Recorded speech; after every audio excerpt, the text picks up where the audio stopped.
Hello class, this is Dr. D, and I would like to talk to you about the language of writing today. Language of writing is confusing, but it's easily understood once someone tells you about what some of these words mean. If you're in my master's program here at Western, then I know you are capable of understanding these terms. So I thought I would take a little time and describe some terms that I may use with you. Terms like continuity, smoothness of expression, clarity, credibility, tone, economy of expression. I want you to write down what you know about these terms. Stop the recording and write it down. Take about 2 minutes.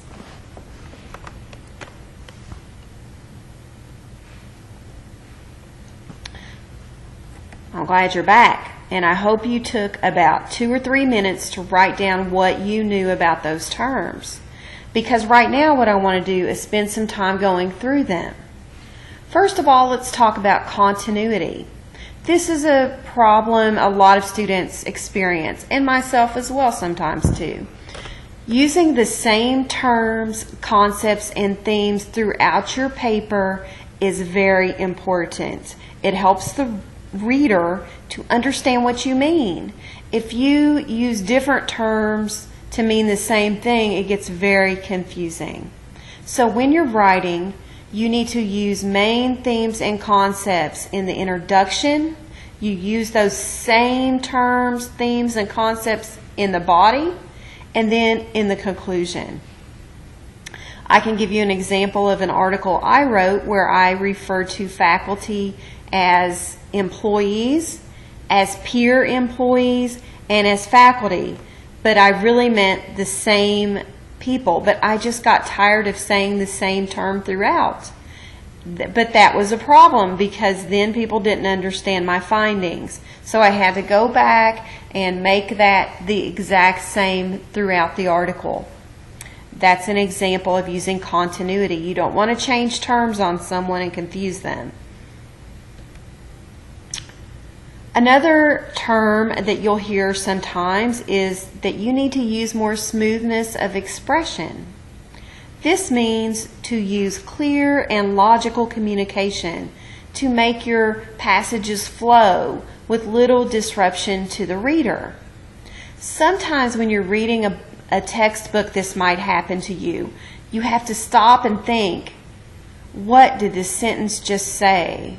It was a long sentence, and you had to think about the terms independently and think about, did these terms, how do they relate to the main idea of this sentence? Like you kind of got lost in it.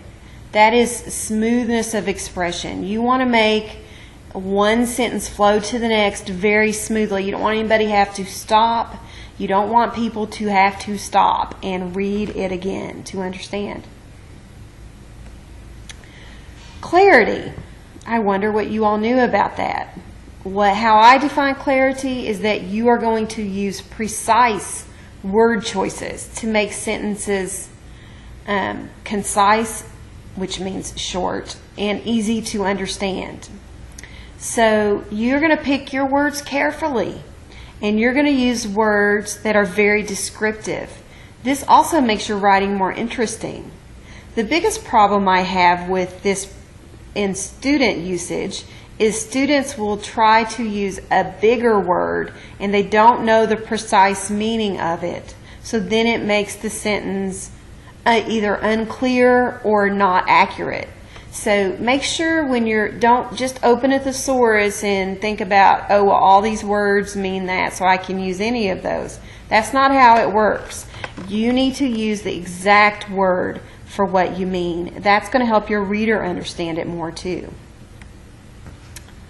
Credibility is something we will talk about throughout this course. I'm actually going to talk to you about referencing and how to determine the credibility of a source. But credibility when you're writing has to do with using appropriate outside resources to support your ideas. You want to make sure that the resources that you're using are appropriate. So if you're using resources that are not good resources, the reader may question if any of your work was okay. That's happened to me when I've been reading articles or student work or whatever.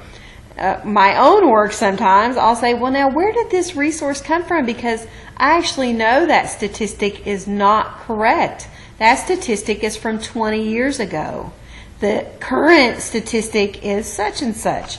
And so that makes me then discount the rest of what that person has said. So I want you to be very careful in selecting resources, and making sure you're using the right resources to support your ideas is also very important. That makes you a credible writer. Tone is another term that students sometimes misunderstand. It's not that you're being rude or you're taking a tone. I hear students say that a lot. But the basic thing with writing tone is that you want to use an interested, professional, and non-combative manner when you present scientific ideas or professional ideas. So, for example, in a court report, you wouldn't want to say, I know therapist A believes this, but she is completely wrong. I believe B, and here's what I base that on. Because at that point, you are being combative. You don't need to mention therapist A at all. You just need to present your information in a professional manner with scientific backup and have evidence to support what you're saying.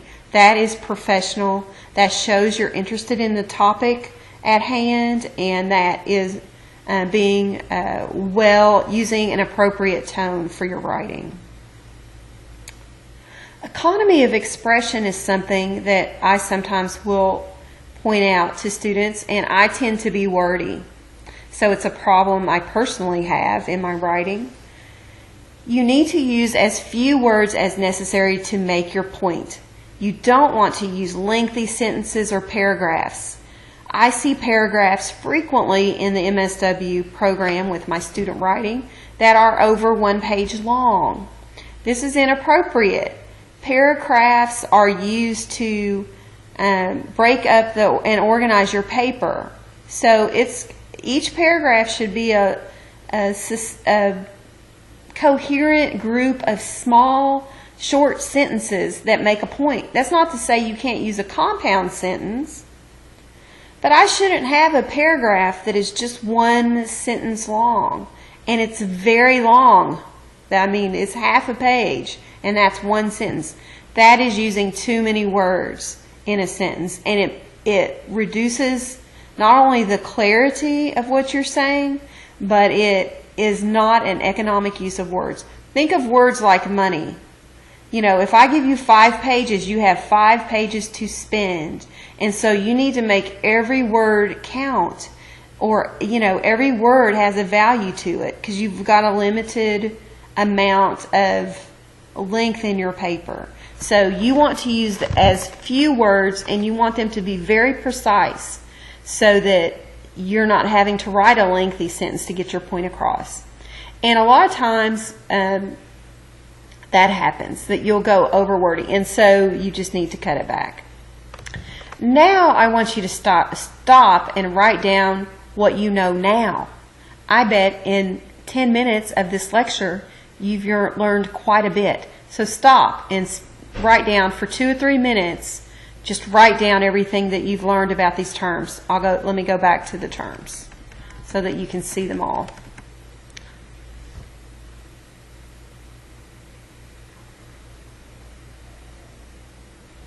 I hope you actually did that brief exercise. It will help you remember this lecture more, and it will help you remember these terms. So I think that's the end. Now you're going to learn so many terms in this course that I don't want you to get overwhelmed. But I do want you to be able to use the language of writing that I'm going to teach you throughout this course to improve your writing and be able to speak intelligently with other students and professors about your writing in the future. So that's my goal for you. But there will be terms that you do not know. Don't hesitate to look them up, or ask me what they mean, or ask other students. Don't just come ask me. I'm not your dictionary. Look it up and then come and ask me if you still don't get it. Hopefully this lecture is helpful. I will see you again in a future lecture.